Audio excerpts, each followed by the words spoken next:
Alright, look, say what you will, but you cannot deny that Sony do take some big swings when it comes to Spidey spin-offs. While the Sony Pictures universe of Marvel characters officially ended with Kraven the Hunter, Sony Pictures still aren't done trying to make their very own Spider-Man projects happen, with their latest project Spider-Noir being an 8-part TV series coming to Amazon Prime Video. In this video, I'm going to be breaking down the newest trailer, as well as why I think this might be a better starting point for Sony's very own Spider-Man universe than what they had in the past with the Venomverse. So grab yourself a Sony Pop and sit on down, because we're going to be talking about Spider-Noir.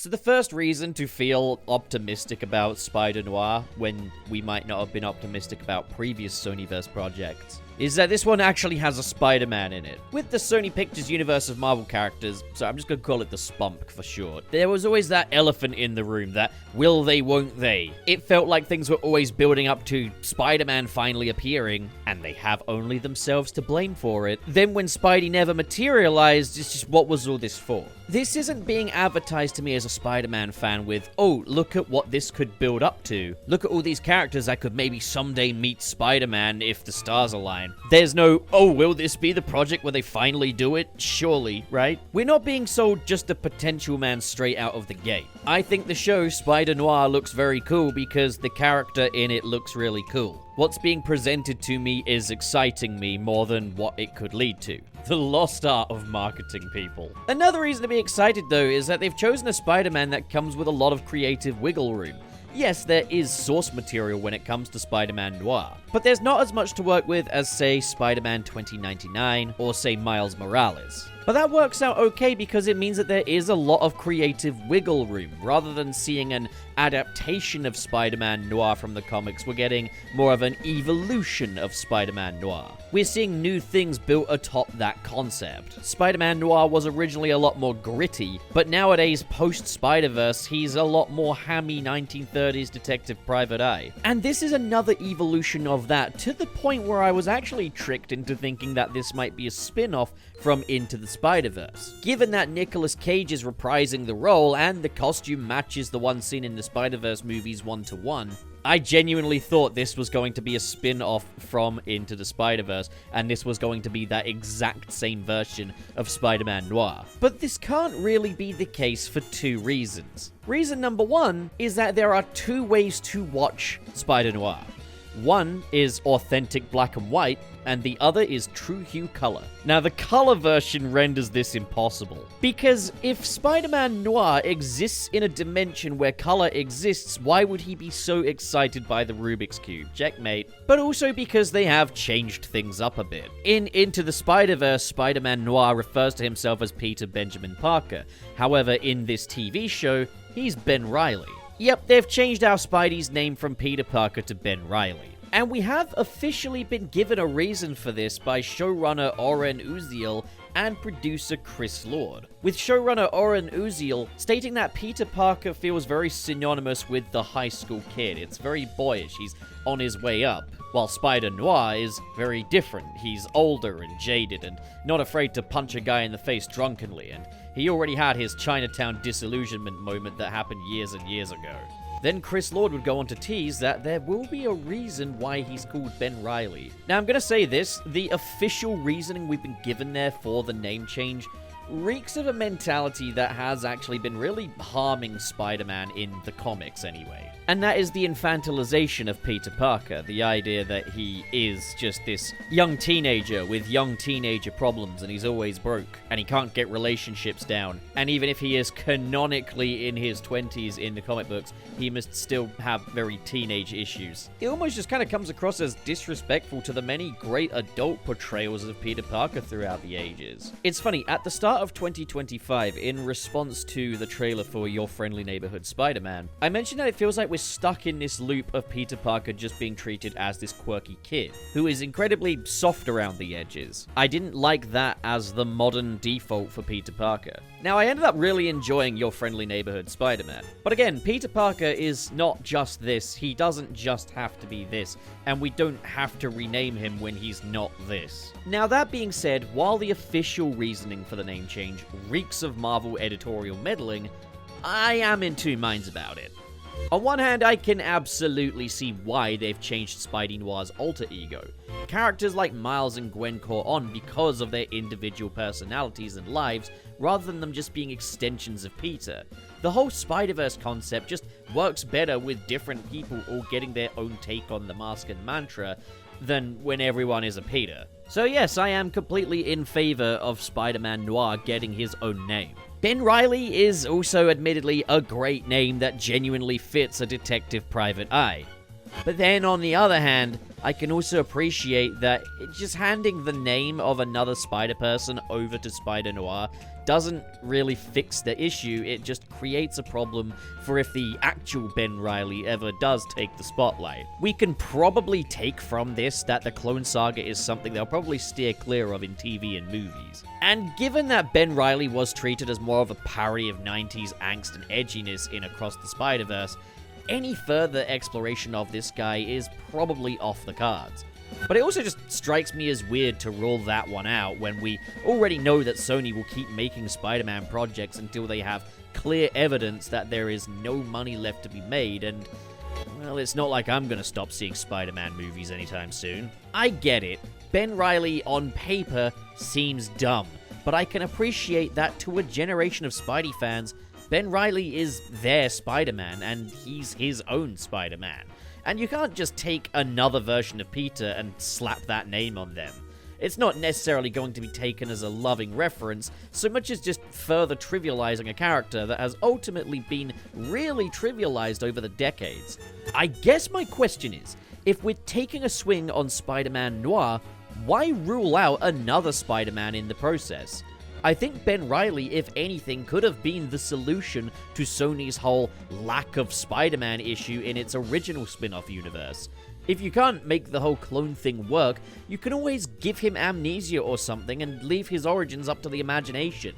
Just so long as you have that spider nomad drifting by trying to start his life at day one all over again, and you don't outright contradict the possibility of him being a clone. You could build out from there. Ben Reilly could have been the Spider-Man to face off against Venom. He could have been the Spider-Man to go up against Morbius and Vulture in their little team-up, and if that sounds dumb to you, surely that can't sound any dumber than not having a Spider-Man at all in all of that. Sony, this could have been your golden goose, and instead you just handed his name badge to Spider-Man Noir. Changing these elements is, again, something I'm not against. We're seeing Spider-Man Noir evolve from a genre spin into his own Spider-Man, and I think calling his alter ego the Spider was a really inspired choice for this story. My issues I express with the Ben Reilly name aren't really by any means objective issues with this show, so much as just further bewilderment at Sony's thought process when it comes to future-proofing their Spider-Man plans. Beyond that, I actually am incredibly excited for a few reasons. If Sony makes Spider-Noir their Spider-Man, immediately they are better positioned because there's such a clear difference across the board. There's no confusing whether or not this takes place in the MCU. Previously, Sony tried to seemingly smuggle their films into the MCU marketing-wise, and then just shrugged their shoulders as soon as they're out. Oh, what? You saw Spider-Man in the Morbius trailer? No idea what you're talking about, bruv. Immediately, the stylization is compelling. Superhero movies and shows, that's an already saturated market. Spider-Man, he is well and truly spoken for at all angles. But genre bending like this immediately sets it apart and makes it exciting. Now, every aspect of the Spidey story that we're familiar with gets to be explored in a brand new way. We see how Ben Reilly is dealing with his new powers and how this show leans into more the body horror angle. Really satisfying chiropractic crunch there, by the way. Total synovial fireworks, 10 out of 10. But also, through this, we get an older Spidey in live action. This isn't broke teen Peter, this is Detective Private Eye Ben Reilly, who is Nicolas Cage age, and just that alone already gives us such a fresh perspective for a Spidey story. We also get very quick glimpses at our possible Spidey villains. Sandman, Molten Man, Man-Spider, and Electro. While the big bad of the series is crime boss Silvermane, played by Brendan Gleeson, who always brings a brilliant performance to every project he's in, so Just having Brendan Gleeson attached to a Spider-Man project is extremely exciting to me. I also just think the villains themselves could end up being one of the most exciting aspects of the show, in the same way that they were for the TV series Gotham, in that week for week, you'd get to see new Batman villains getting adapted on relatively average TV budgets with a 1930s House of Horrors aesthetic. If Spider-Noir can hit that same appeal, which I really think it might, this could be an extremely exciting show. One more thing I want to talk about quickly are the visuals. Of course, I myself am mainly gravitating towards the authentic black and white, but I would be intrigued to hear what the original intent was from the filmmakers. I'd imagine it's got to be the black and white, because that's just Spider-Man Noir, but I don't know, maybe not.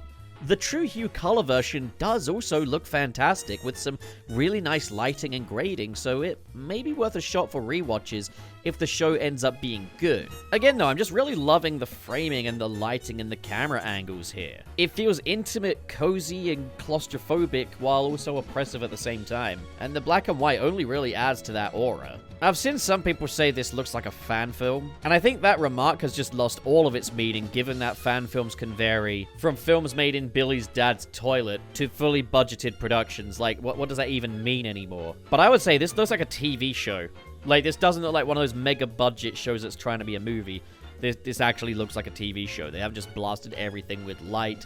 The framing looks really good. The project has looks down, even down to the big web-swinging sequence as well, which I was wondering, like, how they'd pull that off on a TV budget. Well, it looks fantastic. I'm expecting that to be the only web-swinging shot we get in it. Anything more than that is a bonus. I guess it's just really cool to have a superhero TV series that, like, feels like a TV show again, rather than feeling like an obnoxious movie that's been reverse engineered into a TV show. I'm looking forward to seeing how these Spider-Man shenanigans and these Spider-Man villains are going to be handled on a TV budget. It really reminds me of Gotham. We've got a lot to look forward to Spidey-wise this year. There's this, there's Spider-Man Brand New Day, and there is Your Friendly Neighborhood Spider-Man Season 2. What are you looking forward to the most? I gotta say, I'm actually really looking forward to all three projects, and I'm struggling to determine which one I'm most excited about. Brand New Day naturally really excites me. A back-to-basics street-level Spider-Man film, destined Daniel Cretton directing, Jackie Chan's stunt team working on the fight scenes. That just sounds wonderful. Pair that with an absolutely gorgeous costume. Let me tell you something, if I didn't have a massive Raimi bias, this would probably be #1 best live-action Spider-Man costume ever. But then again, Your Friendly Neighborhood Spider-Man Season 1 ended up being my absolute favorite thing to come out of Marvel Studios' Spider-Man. And what I find actually really interesting is that this year we've got Spider-Man Brand New Day, which is the collaboration between Marvel Studios and Sony. Then we've got Spider-Noir, which is just Sony. And then we've got Your Friendly Neighborhood Spider-Man, which is just Marvel Studios. Ha! Isn't it fun to observe these corporate giants having a weird handshake? Now, where would I be without the generosity of my trusty patrons? We're going to start with a shout out for the patrons in the $10 and above tiers. We have Just Another Evil Robot Clone Seeking Revenge, Xander Wolf, Ghostly Phantom, Twilord, KB, Sad Goku, Dare Denny, Kale Bennett. If I had more space, I'd explain that. It's taken me way too long to update this.